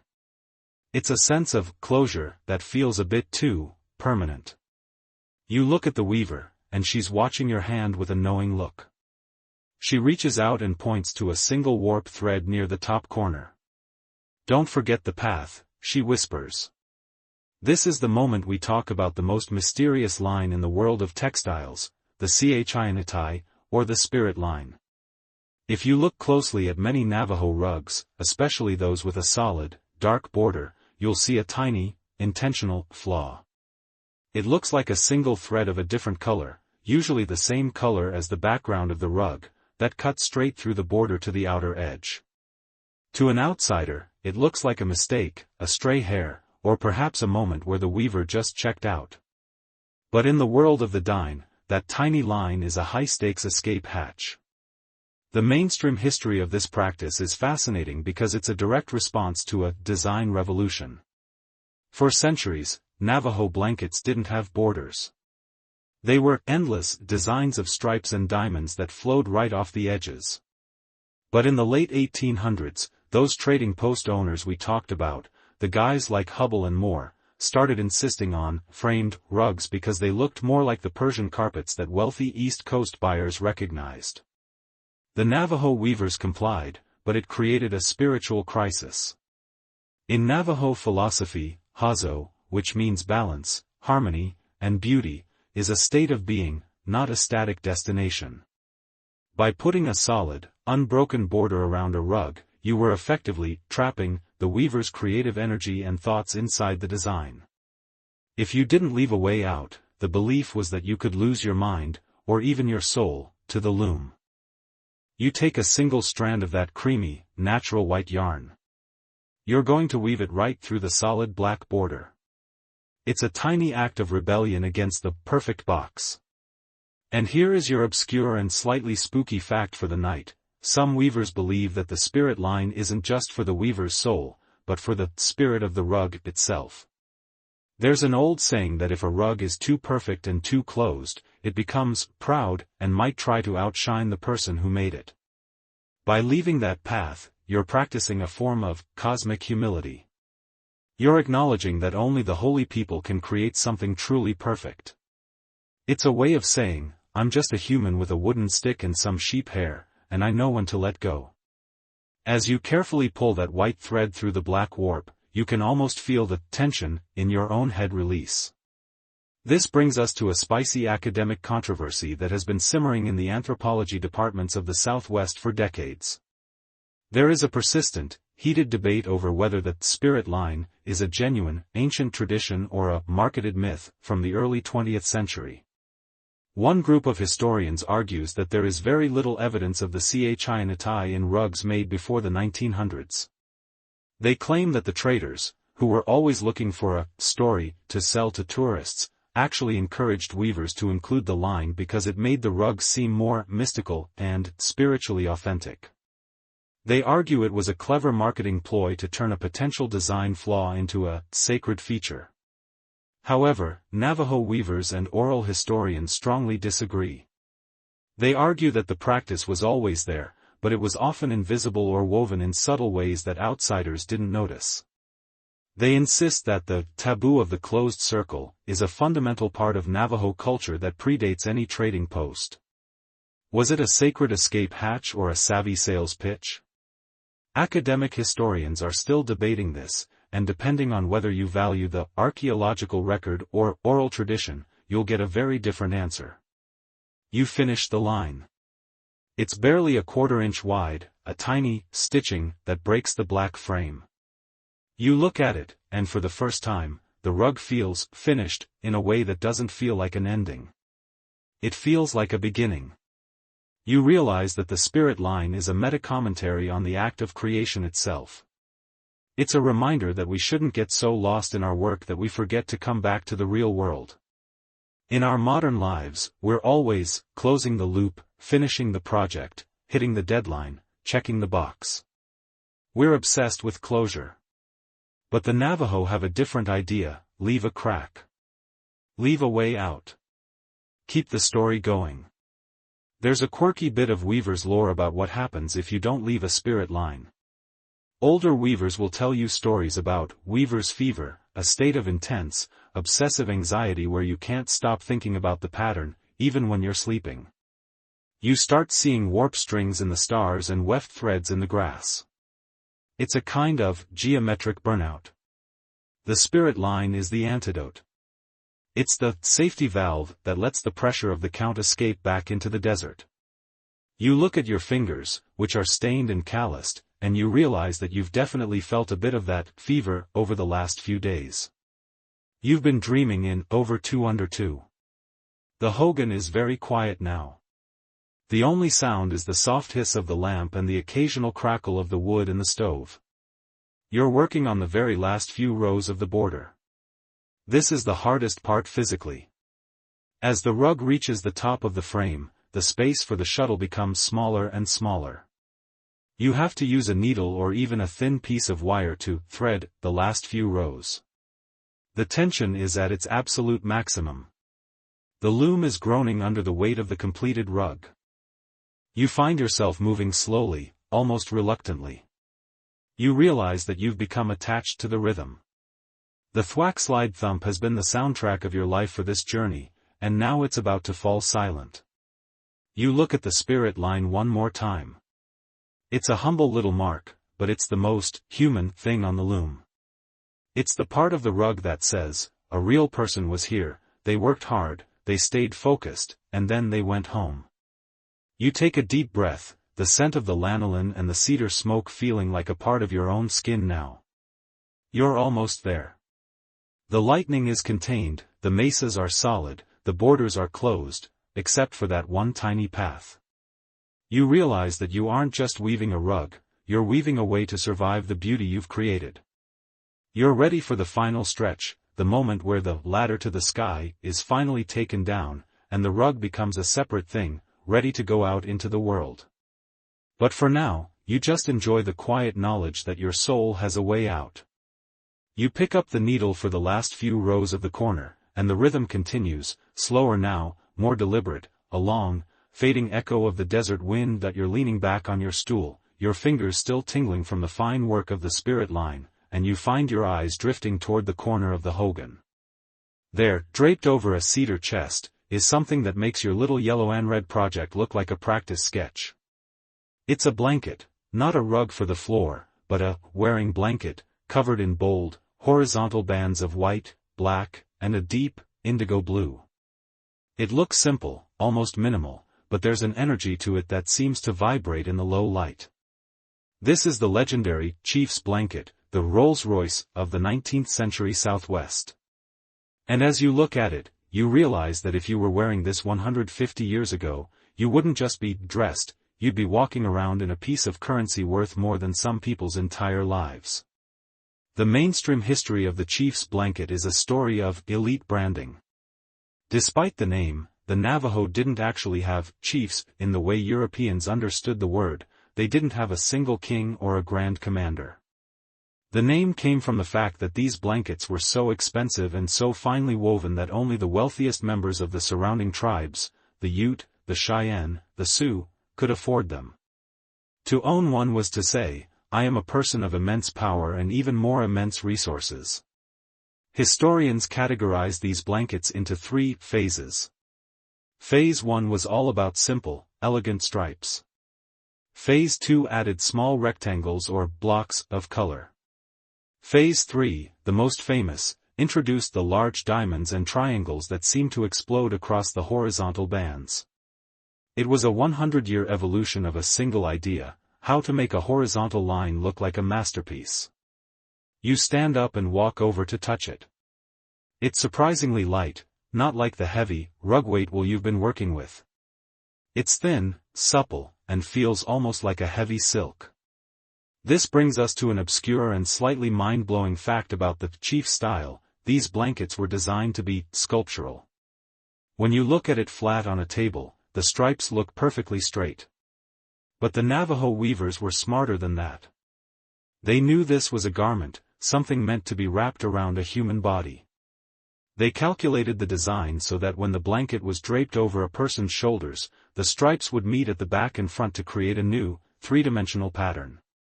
A diamond that looks broken when the blanket is flat suddenly becomes whole when you're wearing it. It's the 19th century version of augmented reality, built entirely out of hand-spun wool and geometric foresight. As you run your hand over the indigo stripes, you can feel the incredible thread count. These weren't just blankets, they were pieces of high-performance gear. They were woven so tightly that they were virtually windproof and could shed a light rain as well as any modern synthetic jacket. And the price? Well, that's where the chief part really hits home. In the mid-1800s, a high-quality Phase 3 Chief's blanket could be traded for 50 to 100 horses. Just imagine that for a second. You're not just wearing a coat, you're wearing a whole herd of livestock on your back. It was the ultimate flex in a world where horses were the primary measure of wealth. But, as you might have guessed by now, there is a heated academic controversy lurking in these stripes. For decades, textile historians have been fighting over the origin of the stripe. One camp of scholars argues that the bold horizontal bands were a direct influence from the Spanish settlers and their saltillo, serapes from Mexico. They claim the Navajo saw the Spanish stripes and simply simplified them. However, a growing number of indigenous scholars and archaeologists argue that this is another case of credit stealing. They point to ancient ancestral Puebloan pottery and basketry from over 1,000 years ago, which features the exact same horizontal, banded motifs. They argue that the chief style wasn't a Spanish import, it was an ancient, indigenous aesthetic that had been waiting for the arrival of wool to finally reach its full potential. The debate is really about creative ownership. Did the Navajo look to Europe for their style, or did they reach deep into their own desert roots? Academic historians are still debating this, often caught between the paper trail of Spanish trade and the silent, stony evidence of ancient pottery. You look at the black stripes in the blanket. They aren't actually dyed, they're a blend of the natural, black and brown wool from the Cho sheep. This creates a shimmer, called mochi, a subtle variation in the color that makes the stripes look like they're moving. It's a trick of the eye that adds depth to the design. You realize that simple stripes are actually the hardest thing to weave. If your tension is off by a hair, the stripe will look wavy or smile at you. To get a line that is perfectly straight across a 6-foot span requires a level of physical discipline that is almost superhuman. You look at your own yellow triangle and suddenly feel very humble. You're still learning to crawl, while the person who made this blanket was flying. There's a quirky bit of lore about these blankets and their life after the loom. Because they were so valuable, they were often passed down through generations of Plains Indian families. There are famous photographs of great Lakota and Cheyenne leaders, men like Sitting Bull or Red Cloud, wearing Navajo chiefs' blankets. They were intertribal diplomatic gifts, symbols of peace and high-status trade. It's one of the few examples in history where a conquered or pressured people produced a luxury good that their neighbors, and even their enemies, valued above almost anything else. You find yourself wondering about the woman who wove this specific blanket. How many months did she spend at the loom? How many thousands of times did she pull that heddle rod to create a line so straight it looks like it was drawn with a laser? You realize that the chief's blanket is the pure logic phase of Navajo weaving. It's not trying to dazzle you with 1,000 colors or eye-dazzler jags. It's just stripes. But it's the perfect stripes. It's the confidence of a weaver who knows that she doesn't need to shout to be heard. The hogan is getting colder as the fire in the stove dies down to a soft, orange glow. You pull your own shawl a little tighter, but your eyes stay on the chief's blanket. It represents a peak of human achievement that happened in a house made of logs and mud, using a tool made of sticks. It's a reminder that technology isn't always about silicon and electricity. Sometimes it's about the staggering computational power of a human brain that can map out a three-dimensional garment on a two-dimensional frame. You feel a sense of historical awe settling over you. You've seen the sheep, you've smelled the dye, you've felt the tension of the strings, and you've left your own spirit path in the wool. But the chief's blanket is the horizon line of the journey.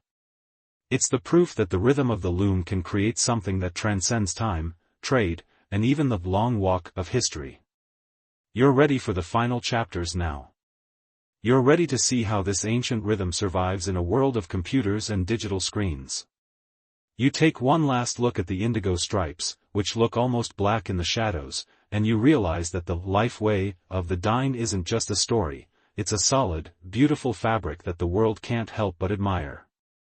You turn back to your own loom, the yellow and red glowing faintly in the lamplight. You pick up the baton, and the rhythm starts again. Thwack, slide, thump. It's a smaller sound than the one that made the chief's blanket, but it's part of the same song. You're weaving your way through the night, one thread at a time, moving toward the moment where the binary code of the wool finally tells its full story. You're sitting there in the dim, flickering light of the kerosene lamp, and your brain is starting to do that thing where it feels like a computer with too many tabs open. You've been staring at the warp strings for so long that they're starting to look like a glowing grid, a vertical cage of light and shadow. You reach out to pull the heddle rod, clack, and swap the strings. Over, under. 1, 0. Over, under. 1, 0. It hits you suddenly, like a bolt of desert lightning. You aren't just making a rug. You are essentially programming a piece of hardware made of wood and wool. In the quiet of the night, with the wind whistling through the cracks in the hogan, you realize that your fingers are performing a dance that is the direct ancestor of the screen you're probably staring at right now. This brings us to a mainstream history fact that usually blows people's minds when they first hear it. The history of modern computing doesn't start in a garage in Silicon Valley, it starts at a loom. In 1804, a Frenchman named Joseph-Marie Jacquard invented a loom that used a series of hole-punched cards to automate complex patterns. These cards were the first software. They told the machine exactly which threads to lift and which to leave down, the world's first binary code. This technology was later spotted by Charles Babbage and Ada Lovelace, who realized that if you could use punched cards to program a pattern in silk, you could use them to program a mathematical engine. Weaving is the mother of all computer science. Every time you scroll through an app, you are utilizing a logic system that was perfected by people sitting in front of vertical strings thousands of years ago. But here is where the Navajo version of this story gets really cool, and a bit superhuman. In the Jacquard loom, the program was on the cards. But in your hogan, there are no cards. There is no external memory. You are the CPU, the hard drive, and the monitor all at once. You are performing real-time rendering in your mind. This leads us to a quirky and slightly mind-melting fact. Several modern mathematicians and computer scientists have studied Navajo weaving and found that the patterns aren't just random shapes, they are fractals. A fractal is a complex geometric pattern that is self-similar, meaning the small parts of the design look like miniature versions of the whole thing. To create a fractal design without a computer or even a piece of paper requires a level of recursive logic that is genuinely staggering. You look at your yellow triangle and realize that you're essentially coding a fractal set using nothing but sheep hair and a wooden stick. As you slide the shuttle through the warp, you can almost hear the binary click of the threads. This brings us to an intense academic controversy that has been lighting up the journals of indigenous studies and the philosophy of technology. There is a persistent, heated debate over whether it is appropriate or reductive to call Navajo weaving binary code. One side of the debate argues that by using the language of computer science, we are finally giving Navajo weaving the intellectual respect it deserves. They claim that calling it coding bridges the gap between traditional craft and high technology, showing that the Dine were essentially digital thinkers long before the West. But the other side argues that this is just another form of technological colonialism. They contend that by calling it code, we are trying to validate an ancient, sacred, spiritual practice by comparing it to a modern Western invention. They argue that weaving isn't code because code is cold and mechanical, whereas weaving is living breath and Spider-Woman's gift. Is a Navajo rug a soft computer, or is it sacred geometry that refuses to be digitized? Academic historians are still debating this, often caught between the desire to modernize the narrative and the need to protect the spiritual essence of the work. You look at your hands. They're moving in a rhythm that feels almost mechanical now. Heddle, shuttle, batten. Heddle, shuttle, batten. You're in the binary flow. You realize that the trance we talked about earlier might actually be your brain switching into a different kind of processing mode. When you're counting over 2 under 1, you aren't using the part of your brain that worries about your grocery list. You're using the part that deals with spatial algorithms. It's a clean, sharp way of thinking. In a world of messy, analog emotions and blurry, gray areas, the Loom offers you the absolute clarity of the over or under. There is no maybe on a Loom. There is only the choice and the result. There's a quirky bit of lore about how this computational mind affects the weaver. Some master weavers say that once you've spent enough years at the Loom, you start to see the whole world as a grid. You see the way the shadows fall on the mesas as a series of geometric steps. You see the stars as warp points in a giant celestial rug. You've reformatted your brain.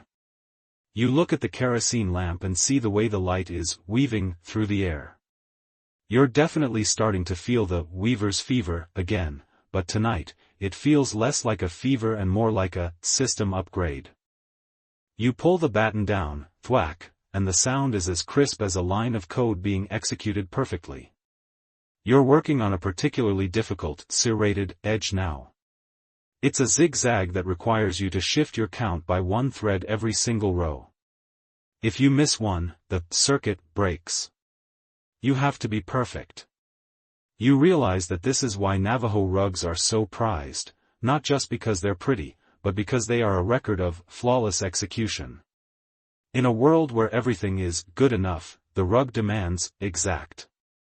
You think about the early days of NASA, where they actually hired traditional weavers to help weave the core memory of the first space computers. They used tiny copper wires and magnetic donuts to create a memory grid that looked exactly like a miniature loom. They called it Little Old Lady Memory because it was the same over-under logic you're using right now. It turns out, the rhythm of the Hogan actually helped put a man on the moon. You look at your rug and think, yeah, that tracks. If you can manage the tension of a 6-foot chief's blanket, navigating a rocket to the moon seems like a reasonable next step. The Hogan is silent, except for the binary heartbeat of your work. You're almost through the complex serrated section. The yellow and red are playing together in a jagged dance of light. You feel a strange sense of kinship with the hackers and the coders and the mathematicians of the world, but you also feel a bit superior. They need electricity and silicon and expensive monitors. You just need a sheep, a bug, and a tree. Your technology is sustainable, it's tactile, and it smells a whole lot better than a server room. You finish the row and take a deep breath. You've successfully programmed another half-inch of the universe. You're tired, but your mind feels sharp, like a freshly carved batten. You realize that the binary of the Loom isn't a cage, it's a language. And for the first time, you're starting to speak it fluently. You're ready for the next section, where the rhythm meets the modern world and we see how this ancient code survives the noise of the 21st century. But for now, you just enjoy the quiet click of the threads, a slow-motion computer processing the beauty of the desert, one bit of wool at a time. You're stretching your arms now, and the sound your joints make is a rhythmic series of pops that perfectly complements the creak of the wooden loom. It's morning again, but today the air in the Hogan feels a little different. Next to your pile of hand-spun, cochineal-dyed wool, there's a small, bright blue plastic bag from a grocery store and a tangled mess of what looks like copper wire. You look at these modern intruders, and then back at the loom. In your mind, you're wondering if Spider-Woman would be offended, or if she'd just be interested in the tensile strength of recycled polyethylene. You are entering the world of modern echoes, where the ancient binary rhythm of the dine meets the neon, plastic reality of the 21st century. This brings us to a mainstream history milestone that changed everything, the 1960s and 70s. This was the era of the Navajo artistic renaissance. For decades, weavers had been treated as anonymous craftspeople by the trading posts, their work sold by weight or by style. But during the civil rights era and the rise of the American Indian movement, a new generation of weavers said, "Actually, I'm an artist, and I have something to say about the world right now." They stopped being anonymous. They started signing their work, sometimes literally weaving their names into the corner of the rug. They shifted the narrative from decor for a suburban home to masterpieces for a global gallery. This was the moment the rug climbed off the floor and onto the museum wall, and it did so by embracing the very modernity that many people thought would kill it. You pick up a strand of that copper wire and try to incorporate it into a small section of the border. It's stiff, it's stubborn, and it definitely doesn't smell like a sheep.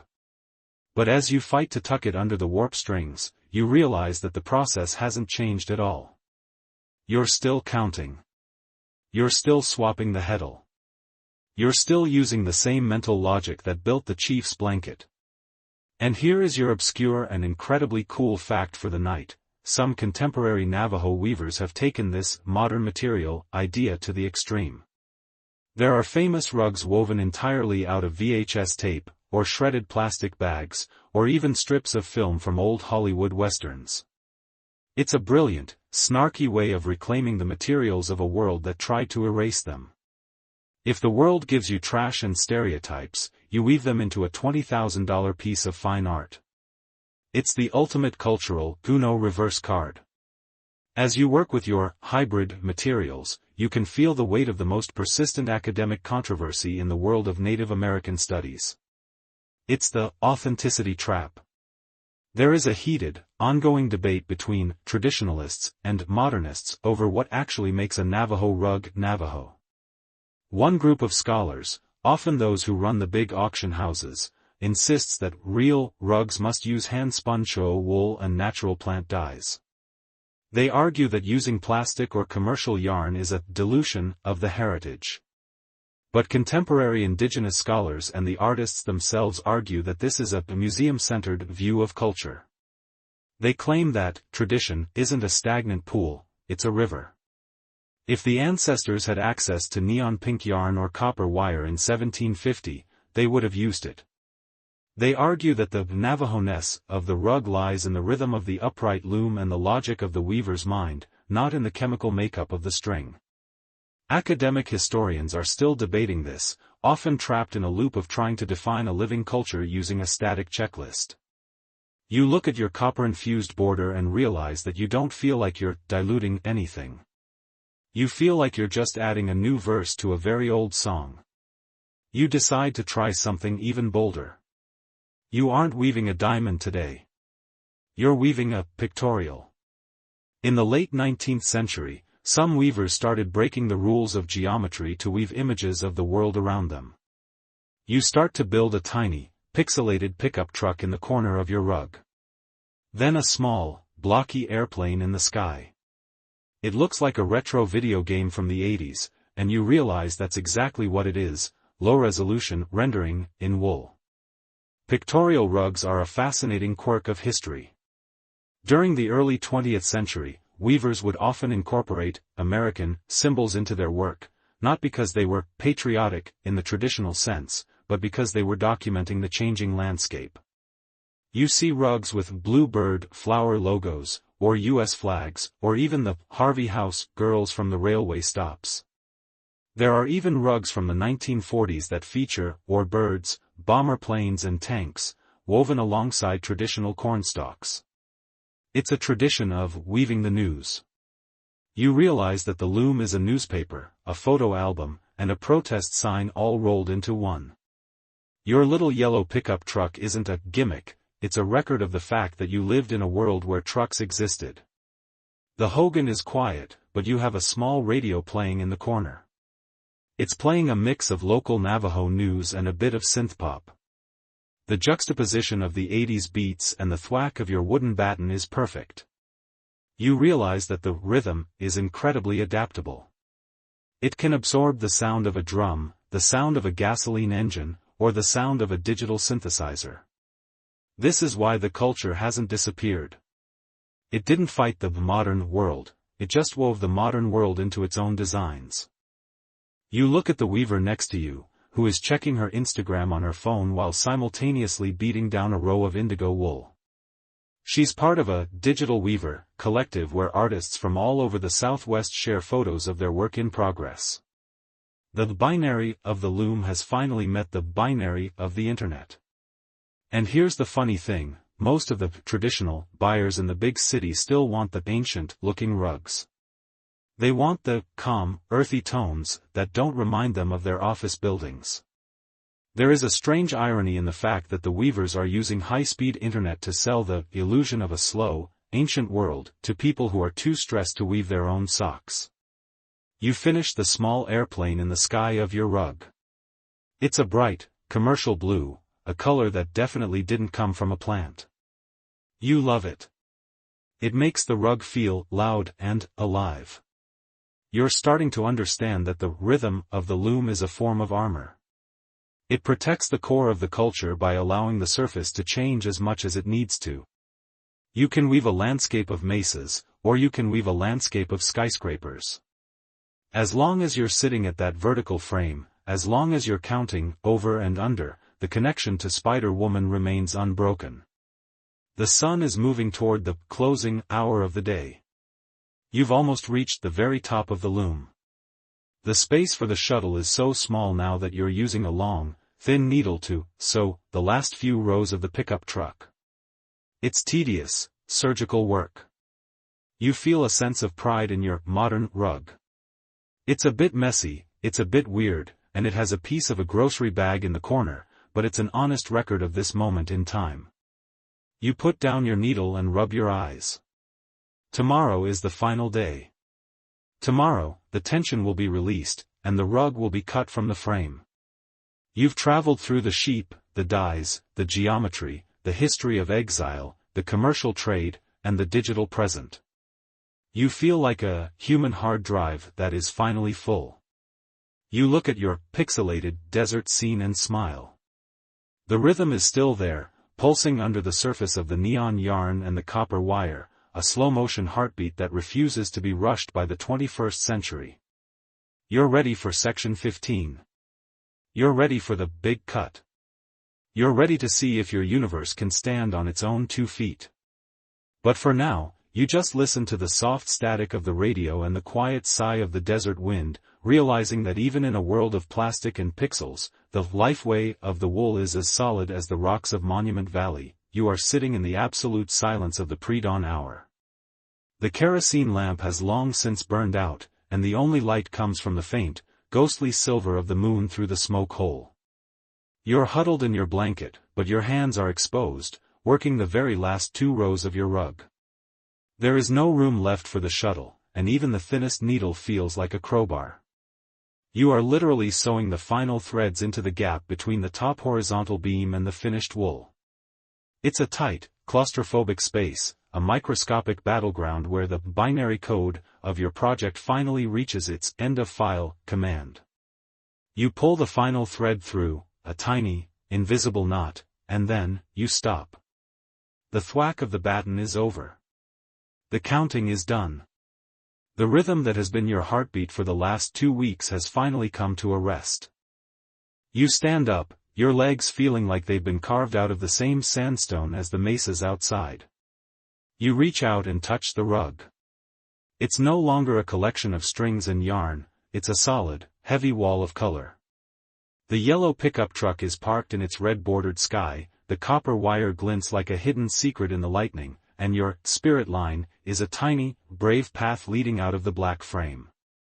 You feel a strange sense of loss.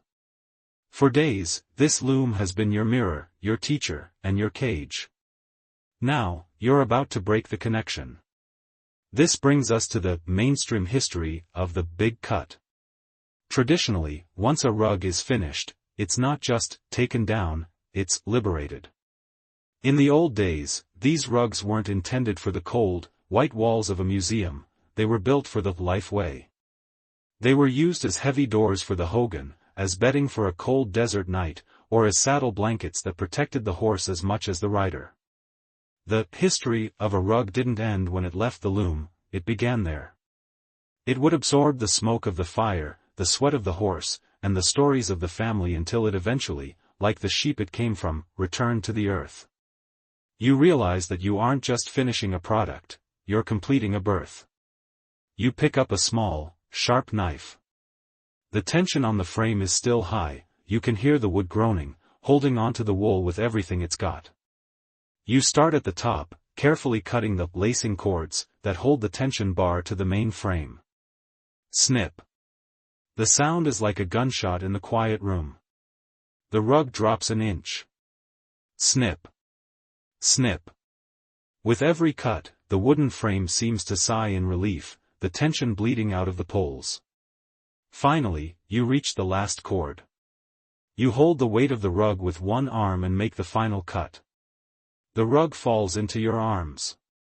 It's heavy, heavier than you expected, and it's warm, as if it's been holding on to the heat of your hands and the kerosene lamp. This leads us to an obscure and incredibly quirky fact: unlike almost every other weaving tradition in the world, a true Navajo rug has no fringe. In Persian or European weaving, the warp strings are cut and tied into tassels at the end. But in the Navajo way, the warp is one continuous, looping thread. When you take it off the loom, the edges are bound by those heavy cords we talked about earlier. There are no loose ends. There is no fringe to get caught in a vacuum or a horse's hoof. It is a self-contained universe, perfectly sealed and perfectly whole. You run your hand along the smooth, fringeless edge and realize that Navajo rugs with fringe are almost always either fake or have had the fringe sewn on later to please a misinformed tourist. Your rug is honest. It is a solid rectangle of pure intent. As you spread the rug out on the dirt floor to see it in its full glory, you can't help but think about the final, academic controversy of this journey. There is a persistent, heated debate among art historians over the definition of the masterpiece. One side of the debate argues that for a Navajo rug to be great art, it must be perfectly symmetrical, with every diamond and every lazy line exactly mirrored. They use rulers and magnifying glasses to look for errors. But a growing number of contemporary scholars and dine weavers argue that this is a westernized obsession with mechanical perfection. They claim that the masterpiece is actually found in the imperfections, the subtle shift in the dye, the way the spirit line cuts through the border, or the tiny, pixelated pickup truck that breaks the geometric rules. They argue that a rug that is too perfect has no soul because it doesn't leave room for the human rhythm. Academic historians are still debating this, often stuck between the auction house standards and the Hogan reality. You look at your slightly wobbly lightning bolt and your copper wire border, and you decide that the Hogan reality is a much better place to live. Your rug isn't a machine-made copy, it's a physical record of your own survival. There's a quirky bit of lore about what you should do with your loom once the rug is gone. Some weavers say you should never leave a loom empty for too long, or the wood will forget the rhythm and the spider woman will move on to a different house. You look at the bare cedar poles, now just a simple wooden frame again. It looks lonely. You find yourself already thinking about the next count. Maybe a deep indigo background next time? Or a series of chief stripes that tell a story about the wind? You realize that the weaver's fever is a permanent condition. Once your brain has been reformatted into over and under, you can never really go back to seeing the world as a blurry, analog mess. The sun is finally clearing the horizon now, turning the mesas outside into pillars of glowing gold. You take your rug outside and shake it, the dust of the Hogan flying off into the desert wind. You wrap it around your shoulders, just like a wearing blanket from the 1850s. It's scratchy, it's stiff, and it smells like bug juice and sheep. It feels like the most expensive thing you've ever owned. You realize that you've spent 15 sections of your life learning how to be patient, how to be precise, and how to listen to a piece of wood. You look out over the red dirt of the Navajo Nation. The four-horned rams are waking up, the sagebrush is silver with frost, and the world is starting its daily rhythm. You realize that you aren't a visitor here anymore. You've contributed to the shimmer of the mesas. You've added your own binary code to the ancient library of the Dine. You've left a path for your soul to get out, but you've also built a house of wool for it to live in when the world gets too loud. You take a deep breath, the scent of the morning air filling your lungs. You feel grounded, centered, and strangely complete. The journey through the wool and the wood is over, but the rhythm is something you're going to carry with you forever. Every time you see a jagged line of lightning, every time you see a binary choice, and every time you feel the need to slow down and count 1, 2, 3, 4, you'll be back at that vertical frame. You've learned the life way of the rug, and you realize that the most beautiful thing you've woven isn't the wool, it's the silence between the threads. Word count, 1098. Now, let the world of the red mesas and the shaggy sheep begin to soften and fade. The sharp thwack of the baton is becoming a distant, gentle echo, disappearing into the vast, quiet canyons of your mind. Imagine the stars over Monument Valley beginning to dim, as a warm, heavy blanket of sleep settles over you, just like that newly woven rug wrapped around your shoulders.